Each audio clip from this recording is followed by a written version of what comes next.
Pai, nós te exaltamos, te adoramos, porque Tu estás aqui conosco, Pai. Nós louvamos o Teu nome, porque Tu és o Deus da família. Louvamos o Teu nome, Pai, porque o Senhor exalta a família de uma tal maneira que o Senhor diz que Jesus, Ele é o nosso noivo, e nós, enquanto igreja, somos a Sua noiva. Nós exaltamos a família porque o Senhor diz que haverá um grande casamento. Em Apocalipse, o Senhor revelou a João que há um casamento do Cordeiro, e a igreja, ela irá a esse encontro, e nós estamos aqui hoje, Pai, porque somos a Tua igreja. O Senhor nos comprou com preço de sangue, com todas as nossas falhas, com todos os nossos erros e imperfeições, Pai. O Senhor tem nos comprado por um preço de sangue. O Senhor pagou o preço lá na cruz do Calvário, para que hoje nós pudéssemos estar aqui, Deus. E apesar de todas as coisas, estarmos aqui. E apesar de tudo que o diabo tem feito para impedir com que nós possamos prosperar na nossa vida espiritual, na nossa vida sentimental, conosco mesmo enquanto nossa missão, o Senhor tem nos endireitado os passos, e apesar de todas as coisas, nós podemos dizer que o leão da tribo de Judá é mais forte.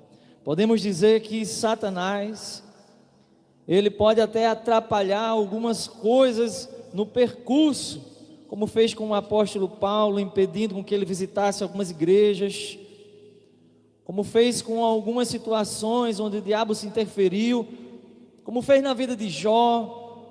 Mas Deus, nada foge do Teu controle, e nós somos a Tua igreja amada, e estamos aqui nessa tarde para Te render louvores. Nós oramos, continuamos pedindo pelas famílias, Pai. Abençoa nossos pais, sejam eles biológicos ou adotivos. Abençoa nossos pais, Pai. Nos ensina a honrar os nossos pais, a cumprir o mandamento que o Senhor nos deu, de honrar nosso pai, nossa mãe. Nos ajude a criar, Pai, nossos filhos. Nos ajuda a viver em família como irmãos. Quantos irmãos intrigados um do outro, com mágoa, Pai. Nos ajuda a sermos a bênção do nosso lar. Nos ajuda a entendermos que a nossa Jerusalém, a nossa casa, é onde está a nossa mãe, nosso pai, nossa esposa, nossos filhos, nossos familiares.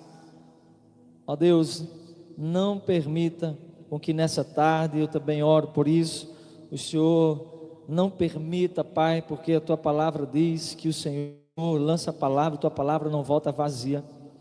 Mas se há no nosso meio corações duros, fechados, Deus, que ainda não sentiram a Tua palavra tocar, invadir, que o Senhor não permita, Pai, que nós possamos ir para casa sem ouvir Tua voz, sem render aqui adoração. Nós não viemos buscar prata, não viemos buscar ouro, nós viemos buscar a Tua face. Viemos, ó Pai, com o coração desejoso de sermos moldados. Viemos, Deus, desejosos de ouvir a Tua voz, de ouvir a Tua voz no nosso coração, Pai. Nos ajude a ouvirmos essa palavra, a cultuarmos hoje aqui como se fosse nosso último culto, Pai, porque não sabemos o dia de amanhã. Ensina-nos a contar os nossos dias. Nós oramos com Moisés, para que possamos alcançar corações sábios. Não nos deixa desperdiçar o dia de hoje, esse momento aqui e agora. Nos ajuda, Pai, a manter os nossos olhos e os nossos pensamentos atentos à Tua voz, porque como nós louvamos aqui no início, acende a chama, ó Pai, que uma vez brilhou. Então vem limpar, brilhar e resplandecer em nós. Através da Tua palavra, nós oramos e Te agradecemos, Pai, desde já, por cada um que está aqui, cada guerreiro, cada guerreira, cada um que chegou, os visitantes que estão conosco nessa tarde. Muito obrigado, Pai, por nessa tarde podermos estar juntos aqui. Fala e continua, aliás, Pai, falando ao nosso coração na tarde de hoje, tão somente para a Tua honra e para a Tua glória. Amém? Se você crê, Diga amém. Eu creio que Deus pode fazer infinitamente mais do que pedimos e do que pensamos. Abra a sua Bíblia no livro do profeta Jeremias. Deixa ela aberta no livro do profeta Jeremias, no capítulo 18. Essa semana eu fui acordado com uma frase no meu coração. E a frase no meu coração dizia assim: Deus, Ele não descarta aquilo que Ele pode reconstruir. E essa frase estava no meu coração. E eu não sei se você já acordou com algum pensamento, com alguma fala, e a gente costuma dizer assim, que é Deus falando no nosso coração.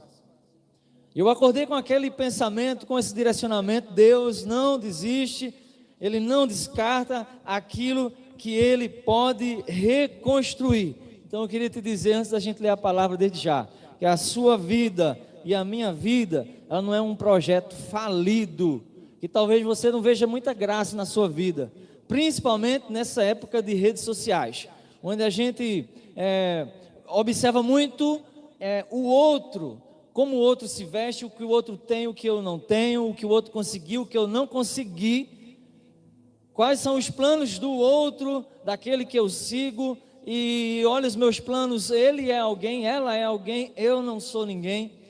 E eu queria dizer desde já que a sua vida e a minha vida não é um projeto falido. Eu quero pregar em cima de um texto que ele é muito simbólico também para os dias de hoje, que está em Jeremias capítulo 18. Eu quero que você deixe a sua Bíblia aberta desde já aí no capítulo 18, daqui a pouco a gente chega lá. Então, entenda em nome de Jesus que a sua história não é um projeto falido. Por mais que você não veja muita graça na sua vida, Deus vê, Deus enxerga coisas que talvez você não enxergue a seu respeito. Quem olhava para o povo de Israel não via muita graça naquele povo desobediente, naquele povo pecador, naquele povo que viu o mar vermelho se abrir, que viu descer comida do céu, que viu a terra se abrir e engolir os desobedientes, aquele povo a qual a fama desse povo chegou a outras nações, de maneira que quando o povo se aproximou de Jericó, se ouvia lá aquele ruído, e uma certa mulher chamada Raabe disse: olha, a fama de vocês, o Deus que libertou vocês do Egito, das mãos de Faraó, a fama de vocês chegou até aqui. Vocês vão vocês vão invadir aqui Jericó. Então, deixa eu dizer uma coisa para vocês, eu quero ajudar vocês, disse aquela prostituta Raabe, disse: eu vou esconder os espias, eu quero fazer parte daquilo que Deus está fazendo no meio de vocês, porque vocês são uma nação poderosa, mas essa mesma nação poderosa, ela se afastava de Deus, ela entrou em conflito entre a fé que um dia os seus pais tiveram e agora as realidades que esse povo enfrentava na terra prometida. O povo, ele se corrompeu com a adoração a outros deuses, como os Baalins. O povo se comprometeu com ritual de magia, a ponto de sacrificar seus filhos. Esse mesmo povo que Deus vai falar para Isaías: olha, eu não me agrado da adoração de vocês, porque vocês se aproximam de mim, mas vocês são muito religiosos, mas eu preciso fazer algo com esse povo. E Deus começou a levantar profetas. Alguns desses profetas olharam, pregaram, e não passaram tantas angústias como Jeremias. Jeremias, ele é chamado para pregar uma mensagem de destruição.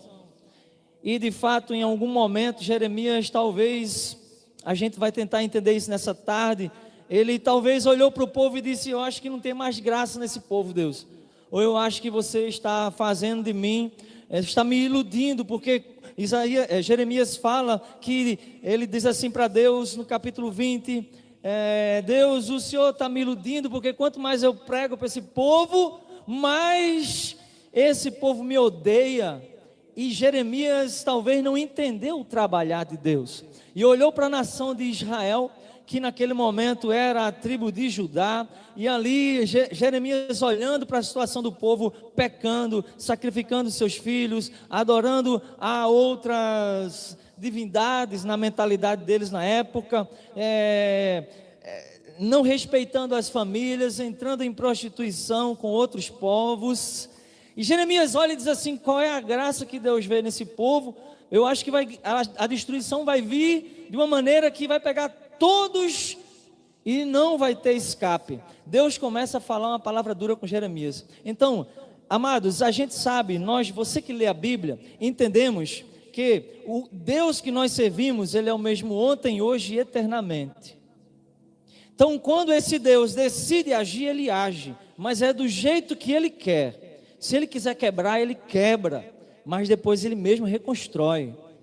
Iludidos somos nós que achamos que temos o controle de alguma coisa nas nossas mãos.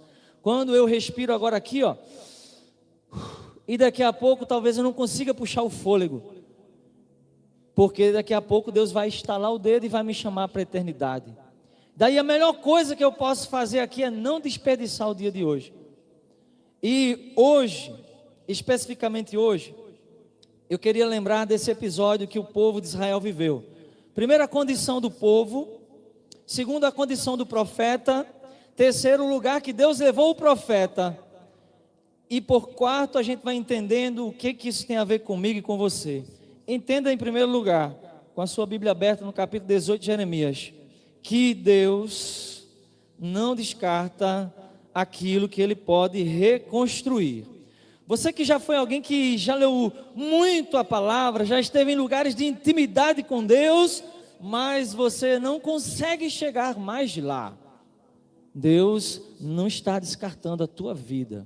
Talvez você, agora no mês da família, não vê muita graça na sua esposa, no seu esposo, na sua família, porque os seus filhos são desobedientes, porque você os instruiu, mas eles não lhes obedeceram, ou porque o seu pai te abandonou, o seu pai traiu sua mãe. Eu não sei como você enxerga a sua família, mas baseado no que já foi dito aqui também, e nisso que Deus fala, Deus Ele quer reconstruir sua família a partir de você. Você é uma peça-chave, sempre é você. Todas as vezes que Deus quis fazer coisas grandiosas, Ele fez, mas sempre Deus usou alguém, e a gente vai entender isso hoje. Então eu queria perguntar primeiramente a você, quanto hoje nesse dia aqui você está disponível para Deus mudar e tratar seu coração, sua mentalidade, sua postura? Quanto você está disponível? Você vai dizer interiormente: Deus, usa aí este pobre pecador para falar alguma coisa para mim. Mas você precisa decidir se você está. Eu lembro que a gente comentou essa semana, Jesus chegava para curar o cego. Jesus sabia que o cego queria ficar bom da vista, e Jesus perguntava a ele: o que você quer? Jesus chegava para curar o leproso, e Jesus pergunta: você quer o quê? Ele dizia: eu quero ser limpo, eu quero enxergar. O que você está disposto hoje a dizer a Deus agora em oração?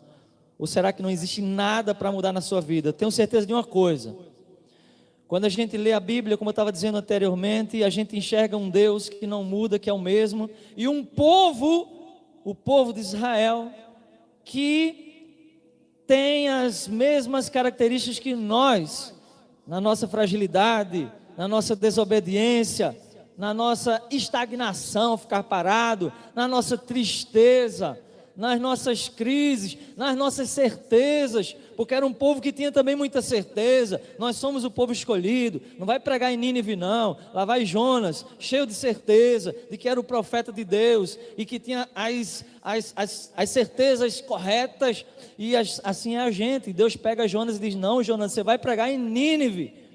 Então quem é você? Quem sou eu? Nós somos imperfeitos, nós somos falhos, nós temos as nossas convicções teológicas, algumas convicções filosóficas, a gente tem o nosso temperamento, que a gente nasce desse jeito, e aí às vezes a gente diz assim: ninguém me muda, eu sou assim mesmo. Não, é por isso que você precisa se abrir agora. A Bíblia diz assim: aquele que está em Cristo é uma nova criatura. O apóstolo Paulo, escrevendo, ele declara que quem está em Cristo é nova criatura. Então você precisa se abrir para esse transformar de Deus.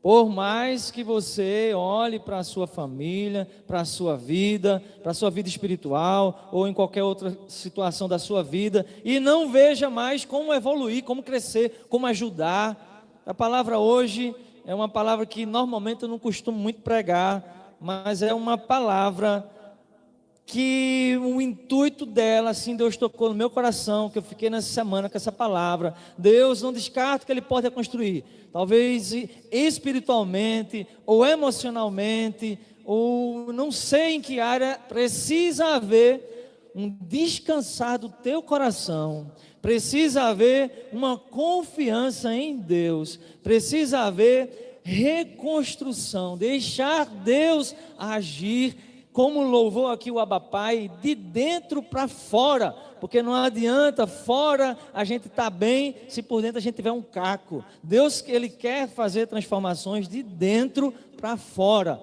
Para as outras nações, Israel tinha muitas glórias a contar, mas o povo estava vivendo tão distante de Deus, e Deus decide fazer algo terrível com esse povo, e é sobre isso que a gente vai colocar aqui agora.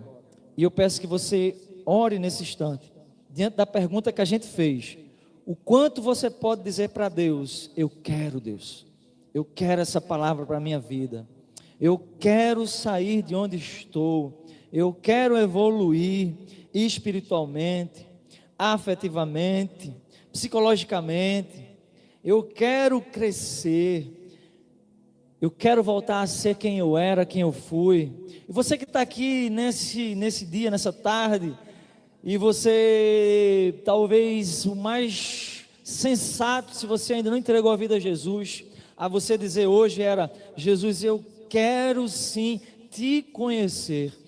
Jesus, eu quero conhecer como você trabalha, como você age. Eu quero que o Senhor me ensine nessa tarde, que eu aprenda algo precioso do seu agir. Então, meus irmãos, quantos aqui já leram o livro do profeta Jeremias? Amém? O diácono Luiz levantou a mão. O professor da escola dominical tem que ter lido, né? Senão, e diácono ainda, né? Quantos já leram aqui? Amém? Vocês já leram o livro do profeta Jeremias? O livro do profeta Jeremias, para mim, Jeremias recebeu a mais dura de todas as tarefas dos profetas, porque ele profetizou sobre o tempo mais terrível que o povo de Deus já passou. Você sabe o que é ter que comer o próprio filho? O povo de Deus passou por isso. Por causa de quê, pastor? Peste e fome que veio sobre o povo antes de Nabucodonosor entrar e destruir. Jeremias, diferente dos outros profetas, ele escreve um livro bem à parte. Ele tinha um escriba que escrevia para ele. Jeremias começou a profetizar no reinado do rei Josias e terminou a sua profecia, seu tempo de 40 anos profetizando, no reinado do rei Zedequias. E ele tinha pessoas que escreviam para ele as coisas, e ele, diferente dos outros profetas, há um livro chamado Lamentações de Jeremias, porque quando Nabucodonosor entrou em Jerusalém, estupraram as mulheres, mataram crianças, levaram cativo centenas e centenas para a Babilônia. Só que Jeremias pregou sobre isso e o povo não acreditou.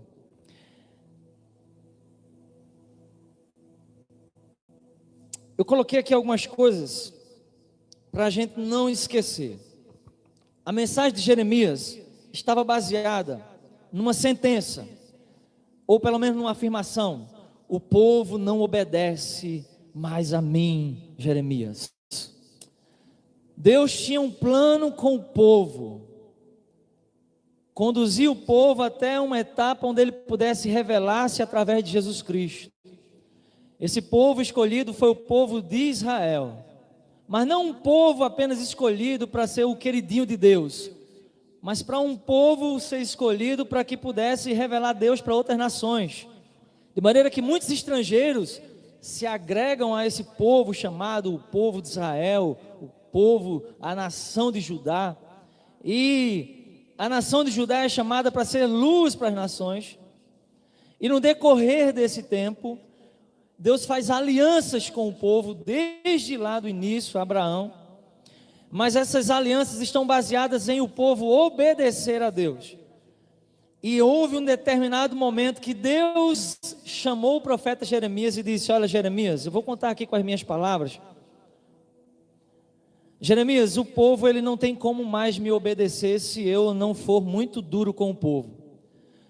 Você vai pregar para esse povo, você vai dizer que eles vão ser entregues nas mãos de um rei, que vai vir uma nação sobre esse povo e vai humilhá-los. Eles vão ser, as suas casas vão ser queimadas. Você imagina você recebendo essa palavra? Você imagina Deus te chamando para pregar só coisa ruim? Porque é bom pregar que a gente vai ter vitória, é bom pregar que a gente vai conseguir o que a gente quer. Jeremias foi chamado para falar justamente aquilo que o povo não queria ouvir. De maneira que no percurso da vida de Jeremias, ele foi preso, açoitado, colocaram ele no tronco. Chamaram Jeremias de louco, de doido, de encrenqueiro, porque haviam outros profetas da nação de Jerusalém que diziam: Jeremias, você está louco, você não está falando por Deus. Nada disso que você está dizendo vai acontecer. E Jeremias disse: vai acontecer, assim está dizendo. Você sabe o que é você chegar para o rei Zedequias? Zedequias perguntar assim: Jeremias, e aí o que é que vai acontecer comigo? Jeremias vai dizer: você vai morrer. Você sabe o que é Jeremias se levantar e sentir uma angústia profunda, porque ele não tinha nada além de pregar, além de dizer: Deus vai destruir. E outra, ele tinha que dizer e fazer com que o povo aceitasse. Deus disse assim: Jeremias prega e diz ao povo que eles se submetam ao jugo de Nabucodonosor, porque vai vir fome, vai vir peste. Os que não forem destruídos pela fome e pela peste, eles serão levados cativos. Jeremias, você precisa pregar essa mensagem. Jeremias, não cesse, não descanse, prega essa mensagem. Gente, você vai entender, porque não tem como a gente entrar no texto sem entender o drama de Jeremias, sem entender a angústia de Jeremias, em pregar coisas terríveis. Olha, capítulo 18, o versículo 15, não é o texto que a gente vai tirar a nossa lição não, mas você precisa entender o drama de Jeremias, para você entender a grandiosidade de Deus. Jeremias diz assim, olha, porque Deus está falando a ele, diz assim: porque o meu povo me abandonou, eles queimaram incenso aos outros ídolos, à vaidade, eles fazem tropeçar nos seus próprios caminhos, eles não andam em veredas corretas, em um caminho não construído. Versículo 17: eu os espalharei como um vento oriental perante seu inimigo, eu lhes mostrarei as minhas costas, eu não vou mostrar a eles a minha face no dia da aflição. Jeremias está falando isso ao povo, só para vocês terem um detalhe do que o povo dizia, no versículo 18 do capítulo 18, o versículo 18 do capítulo 18, o povo está ouvindo uma palavra dura, e Jeremias ele olha e o povo está dizendo o quê? Olha o que o povo estava dizendo: vamos, planejemos intentos malignos contra Jeremias. Será que não existe outros sacerdotes e outros profetas com conselhos mais sábios? Nada além desse profeta Jeremias. Vamos feri-lo a sua língua, não vamos ouvir nenhuma das suas palavras. Olha como o coração do povo estava endurecido. Porque você pergunta assim: ô pastor, por que Deus fez isso, pastor? Por que Deus fez isso? Veja que Jeremias, ele mesmo dando uma palavra dura, olha como o povo respondia a ele. Imagina se Deus não fosse falar uma palavra dura. Mas deixa eu dizer uma coisa para vocês. Vamos chegar agora, vamos começar a nossa mensagem, aquilo que Deus colocou no meu coração agora. Até o mais forte dos profetas também cansa. Sim ou não? Quem que nunca cansou, gente? Até o mais forte dos profetas, ele cansa. Até mesmo a gente, quando está achando que estamos bem, nós cansamos. Então teve um dia, eu imagino, que Deus precisou revelar a Jeremias o que estava acontecendo. Porque Jeremias, ele, como um conhecedor da palavra, um profeta, ele sabia das outras revoluções, rebeliões do povo, sabe? Ele sabia daqueles que andaram errado lá atrás, daqueles que se opuseram a Josué, daqueles que se opuseram a Moisés, daqueles que enfrentaram os patriarcas, da rebelião no meio do deserto, na caminhada até a terra prometida, as contendas. Jeremias sabia, mas Jeremias não estava compreendendo o quanto Deus estava sendo duro. Eu preciso que você entenda que o nosso Deus, ele diz assim: eu castigo todo aquele que eu amo. Eu castigo todo aquele que eu amo. O amor de Deus por Israel, assim como o amor de Deus por nós, é incomparável, meus irmãos. É um amor incomparável. Por isso que nós precisamos compreender o agir de Deus. E quando Deus vê o meu coração e o teu coração aflito, Ele lança uma palavra de compreensão. Talvez nessa tarde a palavra de compreensão chegue ao seu coração, assim como chegou numa tarde na vida de Jeremias. Jeremias estava deitado.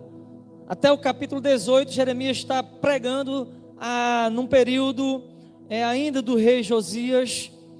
Jeremias talvez estivesse deitado, eu não sei se espiritualmente, não sei, faça você aqui o juízo, ou não sei se apenas fisicamente, mas no capítulo 18, no versículo 1, Deus, ele faz um desafio a Jeremias. Ele enxerga o coração daquele pobre pecador, daquele homem temente a ele, sofrido de batalhas, pregando uma palavra que ninguém acreditava e que diziam: tu és um louco. Jeremias era envergonhado, Jeremias era criticado em praças públicas. Jeremias, ele saiu do prestígio à ignorância, todo mundo ignorava, ninguém queria conversar com Jeremias, porque ele estava como um louco, amando o povo. Quem já leu Lamentações de Jeremias sabe o quanto Jeremias chorou quando viu a desolação em Jerusalém. Jeremias amava o povo, mas ninguém enxergava isso, porque Jeremias só pregava destruição. Mas porque o Deus Criador e controlador de todas as coisas havia chegado para Jeremias e havia dito: Jeremias, eu preciso corrigir o meu povo. E Jeremias prega, mas tem uma hora que ele cansa. Capítulo 18, talvez você esteja cansado também de não entender porque algumas coisas não têm acontecido na tua vida, ou porque algumas coisas aconteceram na tua vida, outras não deram certo, porque você não consegue mais evoluir espiritualmente, porque você não consegue sentir Deus ao seu redor. Veja bem, Deus, ele fala no capítulo 18, a palavra que nós temos aqui agora, o versículo 1 sempre vai dizer, palavra que veio a Jeremias da parte do Senhor, dizendo, versículo 2, Deus diz assim: Levanta-te, Jeremias, desce à casa do oleiro, e lá eu te farei ouvir as minhas palavras. Meus irmãos, Deus enxergou o coração de Jeremias de uma tal maneira que ele precisava colocar Jeremias diante de uma situação que Jeremias pudesse visualizar uma forma didática de Jeremias sair da crise que ele entrou por não entender tantas palavras duras e o que Deus queria fazer. Então, Jeremias é desafiado a descer à casa do oleiro. E eu queria perguntar a você, para você fazer a sua reflexão aí interior: por que que Deus mandou Jeremias descer à casa do oleiro? Jeremias podia ter ido à casa do ourives, que era aqueles que fabricavam os objetos de ouro, ou descer à casa do ferreiro, que trabalhava com os objetos de ferro, ou o carpinteiro, ou qualquer outro lugar. Deus levou ele para a casa do oleiro. E deixa eu dizer, quando a gente olha esse texto aqui no capítulo 18, vamos ler, verso 2, Deus diz assim: levanta-te, desce à casa do oleiro, lá eu te mostrarei e te farei ouvir as minhas palavras. Então disse Jeremias: eu desci à casa do oleiro, e eis que ele, o oleiro, estava trabalhando com as rodas, porque era uma espécie de moinho, e que o movimento dos seus pés nas rodas girava ali aquele objeto onde o oleiro trabalhava com o vaso de barro. E diz que aquele vaso ele estragou, ou na sua versão vai dizer que ele quebrou. Aquele vaso que estava ali nas mãos do oleiro, ele ficou desfigurado, na minha versão diz assim. E o versículo 4 diz: então daquele mesmo barro, o oleiro novamente fez um outro vaso, como pareceu bem a ele fazê-lo.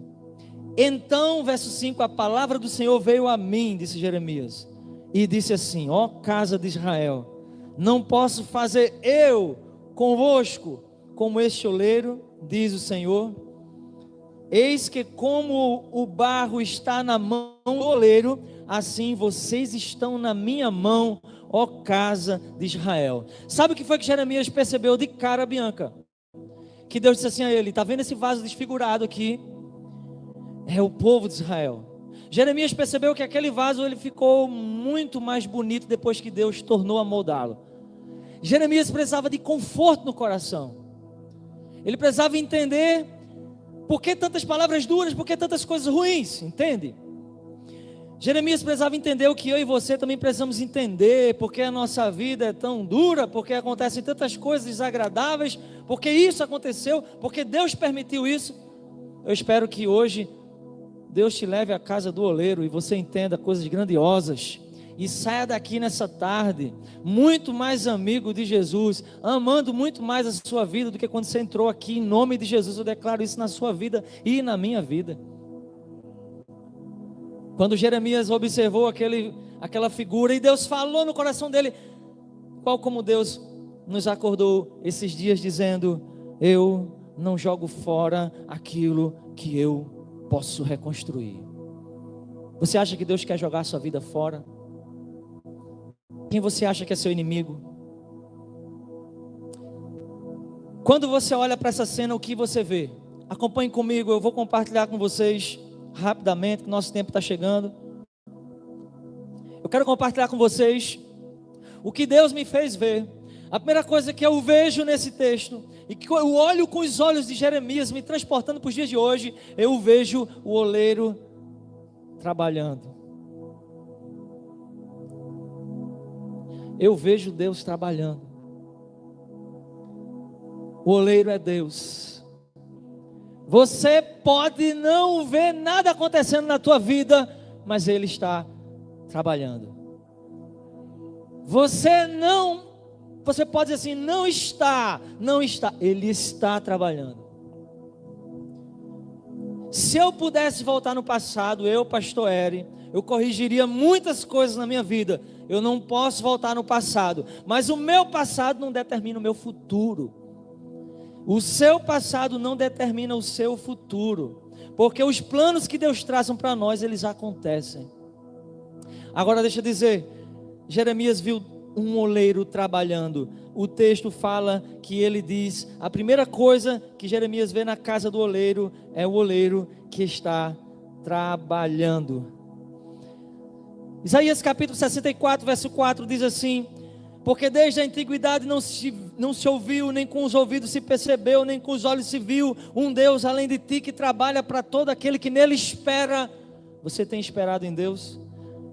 Jesus falou no Evangelho de João capítulo 5, verso 17: meu Pai trabalha até agora, eu também estou aqui fazendo a vontade do meu Pai. Então, queridos e queridas, entenda, você pode não entender o trabalhar de Deus, mas jamais duvide de que Ele está trabalhando.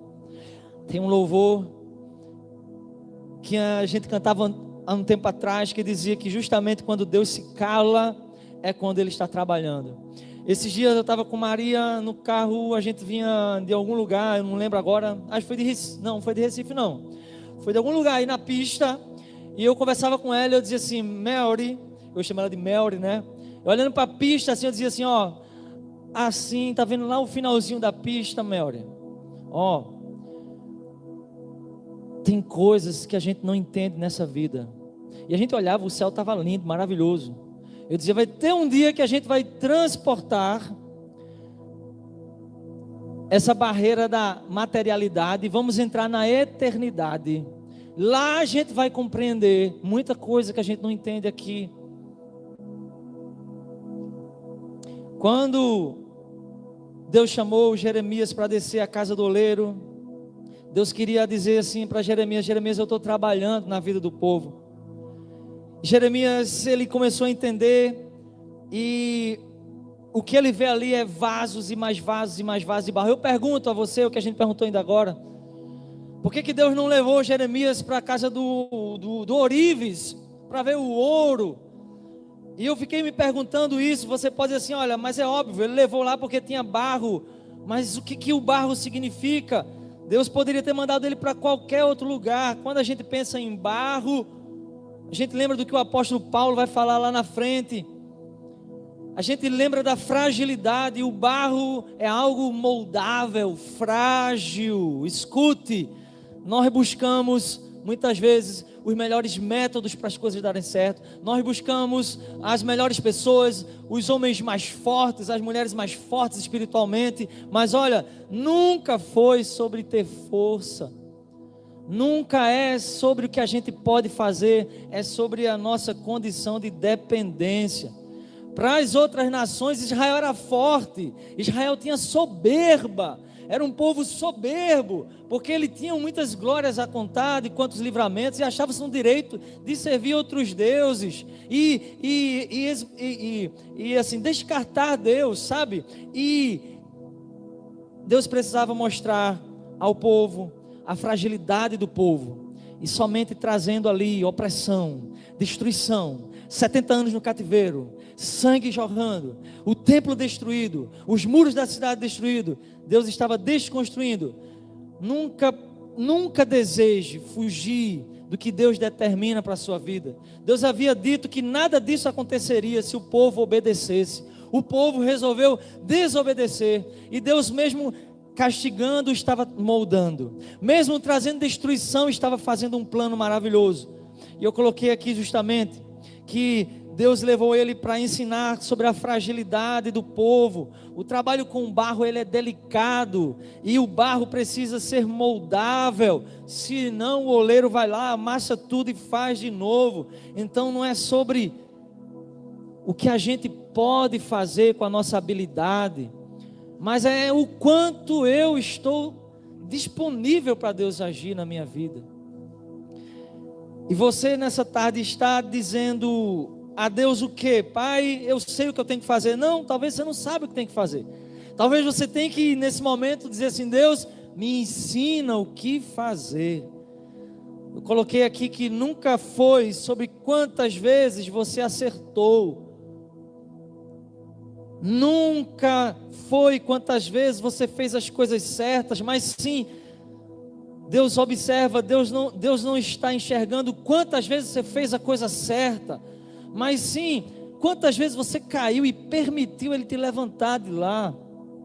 Porque olha, eu vou dizer uma coisa, eu falei essa semana com Maria também, que pior do que cair, porque diz assim, ó, o cair é do homem, mas o levantar é de Deus, sim ou não? Israel estava desmoronando, ó. Israel estava desmoronando, mas Deus estava dizendo: eu vou levantar. O mesmo profeta que falou palavras desagradáveis de destruição, foi o mesmo profeta que Deus levantou para falar de esperança, de um Deus que ia tirar eles de lá, e que iria fazer coisas grandiosas na vida desse povo. Israel estava desmoronando, caindo, e caiu. Só que quando você cai, não tem como passar mais do chão, só tem uma direção agora, que é se levantar. Sabe o que é pior do que cair? Porque Deus não está olhando quantas vezes você acertou, porque o que a gente faz de bom não é por mérito nosso, é porque a graça de Deus opera na nossa vida alguma coisa boa. Porque a Bíblia diz que todos os nossos atos de justiça para Deus são como trapos de imundícia. O profeta vai falar isso. Então o que Deus está olhando nesse momento? Quantas vezes você caiu e deixou Ele se levantar? Sabe o hino que o irmão Gilmar canta, do Sérgio Lopes? Tente lembrar quantas vezes Jesus já te levantou, porque a Bíblia diz que o cair é do homem, o levantar é de Deus. Agora deixa eu dizer uma coisa que é pior do que cair, é ficar parado. Porque às vezes a sua queda é o motor de alavanca para você subir direto para o seu propósito. É como se você estivesse aqui e aqui você dissesse: tá bom, mas aqui não é o teu propósito, aqui não é o que Deus te chamou. Deus te quer mais além, Deus te quer mais perto dele, Deus te quer sendo mais ousado, mais ousada, Deus te quer dando direcionamento para sua família, para sua casa, para seus amigos, no seu trabalho. Deus te quer curando vidas, expulsando os demônios, pregando o evangelho. Mas você está aqui, você não consegue subir para cá, e às vezes você tem que cair feio, para que você, quando Deus te levantar, você suba para um nível ainda maior. Pior do que cair, meu irmão, é ficar parado. Sabe o que é pior ainda? É que quando um irmão cai, ao invés da gente estender a mão, aí a gente que está parado, não está nem fazendo o que Deus quer fazer na nossa vida, aí a gente nem estende a mão para o irmão, continuamos parados como fariseus. Jeremias foi chamado para dizer ao povo: o povo vai tombar e vai cair feio, mas Deus vai levantar, e eu vou estar lá pregando ao povo. E Jeremias ficou em Jerusalém destruída, o povo foi levado para a Babilônia, e Jeremias estava mandando cartas para o povo daqui de Jerusalém destruída para a Babilônia. O povo recebeu: olha, uma carta de Jeremias, o que ele está dizendo? Ele está trazendo palavra de esperança. Então entenda uma coisa, em nome de Jesus: pare de pensar, em nome de Jesus, nas suas falhas, nos seus erros, nas falhas dos irmãos, nos erros dos irmãos. Que no seu coração só existe amor para dar, amor para estender a mão, não para julgar, amor para entender que Deus está trabalhando, que você pode não entender o trabalhar, mas Ele está trabalhando, que você precisa ser como um barro, você é frágil mesmo, não existe glória nenhuma em nós. A glória estava nos vasos de prata, nos vasos de bronze, nos vasos de ouro. Deus leva o profeta para contemplar o vaso de barro, para dizer que se tiver alguma glória, a glória é de Deus, que faz como Ele quer. Mas o povo precisava entender isso. Eu vou encerrar. Jeremias, ele enxerga Deus trabalhando, ele enxerga um vaso de barro, e ele começa a entender: Deus está trabalhando pelo povo, o povo está na mão de Deus. Olha só, ele enxerga ali em um determinado momento aquele vaso se desfigurando. Eu não sei como é que está na sua tradução, me ajude aí. Na minha tradução diz: desfigurou-se o barro que estava, o vaso. Quem tem uma outra versão, diga aí bem alto.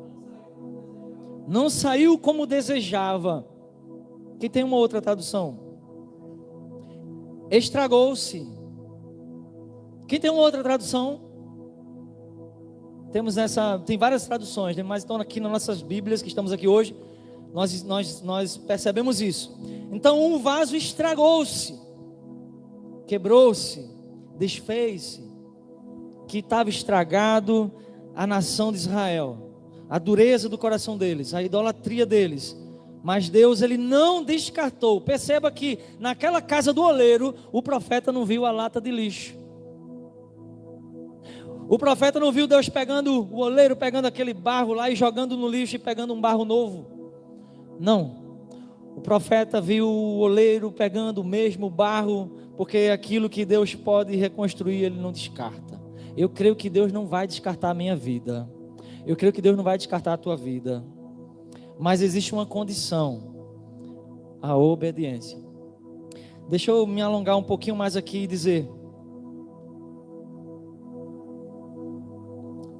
Deus estava dando a Israel mais uma oportunidade, fazendo aquele vaso ali, dizendo: olha, Jeremias está entendendo, eu estou dando uma outra oportunidade. Que ninguém gosta de ver um vaso estragado, uma coisa deformada. Você vê que tem a tradução que diz que ele não se agradou do que fez, ficou deformado, ficou feio. E às vezes a nossa vida está assim mesmo, feia, deformada, estragada, alguma coisa está errada. Mas escuta uma coisa: os homens, as pessoas, elas nos enxergam pela nossa deficiência. Já diz o ditado: procure fazer sempre 100%, não é isso? Porque se você fizer 100%, fizer 1% errado, ninguém vai falar dos 100%, mas vai falar do que está errado. De fato, é assim. Mas é assim que Satanás usa as pessoas, para as pessoas te enxergarem. Então eu coloco aqui que os homens, eles nos olham, eles nos percebem pela nossa deficiência. Só que Deus, glória a Deus, Deus nos enxerga pelo nosso propósito. A igreja, ela é a nação santa, escolhida de Deus, o povo que Deus separou para cumprir a sua vontade. Aqui não tem ninguém melhor que ninguém. Você está nos visitando nessa tarde, entenda, aqui não tem ninguém melhor que ninguém. Somos todos vasos de barro na mão do oleiro, vasos que ele não descarta. É por isso, glória a Deus, que Jesus vai dizer assim: se vocês não perdoares as ofensas daqueles que vos têm ofendido, tampouco o vosso Pai Celestial vos perdoará. Pastor, mas é difícil. Olha, você é barro, você está dizendo para Deus que é difícil, não é não. Mas se você fechar seu coração, Deus ele não trabalha arrombando porta nenhuma. Jesus diz: eis que estou à porta e bato, se alguém abrir, eu vou entrar. E quando Jesus entra, ele transforma, ele faz de novo. Então lembre-se disso, os homens vão sempre te acusar. Para os homens você vai ser sempre alguma coisa que deu errado. Se você aceitar o que vem dos homens, você não vai viver a vida que Deus quer que você viva. Você tem que entender quem você é. Jeremias estava compreendendo a missão dele aqui, e estava entendendo o plano que Deus tinha na nação de Israel. Um plano que ia além deles mesmos. Um plano que fazia com que Deus agora usasse Nabucodonosor, um rei ímpio, babilônico, para oprimir o povo dele, porque a única maneira de o povo endireitar os caminhos era dessa forma. Então Deus tem uma forma de trabalhar. Mas deixa eu dizer algo aqui para você. Quando as nossas fraquezas, nossas falhas, nossas ausências, nossos pecados, quando eles são expostos diante dos homens, a gente está sujeito à vergonha, ao escárnio, a gente está sujeito à judiação, a julgamentos. Mas quando a nossa vergonha, nossos fracassos são expostos diante de Jesus, você sabe o que Jesus faz? Ele se abaixa e talvez você esteja no chão, igual aquela mulher prostituta. Fariseus e muitos fariseus com pedras nas mãos para apedrejar ela. Jesus se abaixa do lado dela. Talvez se eu e você estivesse lá como um fariseu daquele, talvez a gente tivesse jogado uma pedra, não sei, misericórdia. Quando nossas fraquezas são expostas diante dos homens, eles nos acusam, nos julgam, porque essa é a sociedade terrível que a gente vive, e muitas dessas pessoas às vezes estão na igreja. Mas quando você sabe quem você é e sabe quem está do seu lado lá, enquanto está todo mundo com pedra na mão, é Jesus que está segurando e está dizendo assim: vamos se levantar, vamos lá, e Ele nos ajuda e nos levanta. Eu sei que Deus chamou aqui muitas pessoas para ser bênção nas suas casas, mas você está vendo a sua família talvez não como você desejou. Eu sei que Deus chamou aqui pessoas para serem grandes homens e mulheres, projetos que Deus colocou no coração, que precisam, que Deus precisa retomar, reconstruir, refazer, para que sejamos um vaso consertado e moldado nas mãos do Senhor, porque Deus não descarta o que Ele pode reconstruir. Sabe qual foi a condição que Deus deu aqui no capítulo 18 para Jeremias? Deus disse assim: olha, se a nação contra a qual eu falar, se ela se desviar do mal, no versículo 8, eu me arrependerei do mal que eu pensei em fazer. O que está no seu coração agora? Lembre-se disso, em nome de Jesus. Deus está trabalhando, amém? Mesmo que você não enxergue, Ele está trabalhando.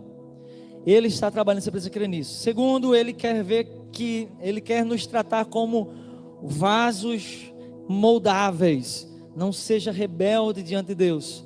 Não diga que não consegue. Pastor, como assim? Traduz aí. O que é ser moldável? Diga eu quero. O que é ser moldável? Diga eis-me aqui. Era assim que se apresentavam as pessoas que queriam ser usadas por Deus. É para perdoar, Deus? Eis-me aqui. É para eu vencer isso? Eis-me aqui. Nós precisamos então entender que o vaso somos nós. O oleiro é Deus, como Isaías falou: nós somos barro, tu és o oleiro, nós somos as obras das tuas mãos. E que às vezes, de fato, esse vaso que somos nós nos estragamos.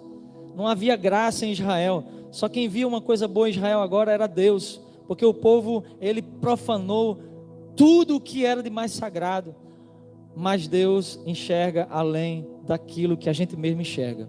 Por isso, nessa noite, já iniciando essa noite, final de tarde, nós vamos orar para que você se veja nesse momento como este barro nas mãos do Senhor. Deus quer remover pecados do teu coração. Deus quer remover sentenças de morte do seu coração. Deus quer remover comportamentos que você tem vivido, como você tem agido com a esposa, com seu esposo, com seus filhos. Deus quer fazer algo, só você sabe. Deus não está me revelando nada aqui, não vou falar da vida de ninguém, porque Deus não precisa fazer isso. Ele sabe o que é que precisa ser mudado e moldado na tua vida. Agora, para que você tenha sucesso nisso, confia em Deus. Confia em Deus. Jeremias tentou dizer ao povo, disse assim: gente, são só 70 anos. Gente, aguenta firme, são só 70 anos. Talvez Deus não vai dizer para você o tempo que Ele vai trabalhar na tua vida, mas Ele está trabalhando na sua vida. Você sabe o que é que vai acontecer? Se você cair, Ele vai levantar, porque Ele não descarta aquilo que Ele pode usar. Agora, Ele não pode fazer nada se você disser: eu não quero, porque Ele disse aqui ao profeta: se eu falar e o povo se arrepender, eu os perdoo, mas se o povo não se arrepender, eu o castigarei. A decisão é sua nesse momento. Nós precisamos impactar nossa geração, nós precisamos impactar a partir das nossas famílias, dos nossos amigos. Deus é real, está vivo, e Ele quer usar pessoas nessa geração para curar vidas, expulsar os demônios, amar como Jesus amou, espalhar amor nessa sociedade que a gente vive. Não para a gente ficar aqui nas quatro paredes da igreja, apenas olhando alguém falar, mas que você seja uma pessoa ativa, uma pessoa do reino ativa, onde você estiver. Deus, Ele precisa de você no meio daqueles que não os conhecem. Então, Ele quer tratar você hoje, em nome de Jesus. Vamos orar nesse instante. Deus querido, nós te agradecemos nessa tarde, nesse início de noite, porque o Senhor, Ele tem falado ao meu coração, pelo menos, Pai, de que o mundo pode me acusar. Eu não vou deixar jamais o diabo me paralisar. E eu, Pai, nesse momento também, em nome de Jesus, com a autoridade que o Senhor nos dá, nós repreendemos toda a ação do diabo que tem neutralizado a mente das pessoas. Casais que têm pensado em se separar, em nome de Jesus, caia por terra isso agora, Pai, essa maldição, em nome de Jesus. Vidas que têm pensado em dar um fim às suas próprias vidas, caia por terra em nome de Jesus, Pai. Nós destruímos em nome de Jesus nesse momento, junto com a tua igreja que crê, Pai, toda obra que vem do inferno, Pai, toda acusação do inferno, Pai, os nossos pecados, as nossas falhas, os nossos erros, contempla, Pai, agora, e vê se há algum coração arrependido nessa tarde aqui, Deus. Onde houver um coração arrependido, confessando pecados, negligências, que o Senhor venha mostrá-los o quanto o Senhor os ama e venha tirá-los, Pai, dessa situação de tristeza, dessa situação de impotência. Ó Deus, nos ajuda a cumprir com o nosso propósito aqui na terra, assim como o Senhor revelou a Jeremias, assim como foi crucial aquela visão, Jeremias pôde entender. Que hoje, Pai, o Senhor possa revelar aos teus servos e servas aqui o que é necessário que eles entendam para continuarem sendo vasos moldáveis, que se deixem trabalhar e que mesmo que não vejam graça, nem vejam coisas boas em si mesmo, entendam: Deus está trabalhando em mim, Deus me ama, Deus quer coisas grandes através da minha vida. Que nós possamos perseverar, Pai. Ajuda teu povo nessa hora, os que chegaram aqui para ouvir uma palavra, revela-se a eles, Pai, como esse Deus grandioso, real, vivo, que trabalha na vida de todo aquele que espera nele. Muito obrigado, Deus, por essa palavra no meu coração, onde o Senhor plantou essa semente em primeiro lugar, e que ela não volte vazia, que nós possamos andar em obediência, para que não possa vir sobre nossa vida aquilo que o diabo quer, que é a derrota, que é o sentimento que não chegamos onde Deus quer que nós estejamos lá. Que o diabo caia por terra todos os intentos dele, em nome de Jesus. na vida da liderança da tua igreja, Pai. Daqueles que têm pensado em entregar ministérios, Pai. Trabalha, Pai, em favor da tua igreja, porque o Senhor é um Deus que trabalha. Nós te agradecemos, Pai. Nós te louvamos, em nome de Jesus. Amém. Glória a Deus, irmãos. Pedir aos diáconos nesse instante que possam vir colocar a mesa, né? E a gente vai participar, juntamente com o pastor Valdeci, desse memorial da ceia do Senhor, que é um ótimo momento para você que é batizado, refletir sobre o sacrifício de Jesus, refletir sobre os seus pecados e dizer assim: eu não vou me ausentar de participar da ceia, eu vou confessar os meus pecados aqui e vou participar da ceia, porque o maior sentimento que deve existir em nós agora diante desses elementos é o sentimento de pecador, sentimento de que não somos nada, somos barro e Jesus morreu e está ali o pão representando sua carne que foi moída por nós e o vinho, o suco da uva representando o seu sangue. Então, em nome de Jesus, você é membro, batizado, participe da ceia, vamos selar essa comunhão para que a nossa igreja possa continuar avançando para a glória do Senhor Jesus. Amém.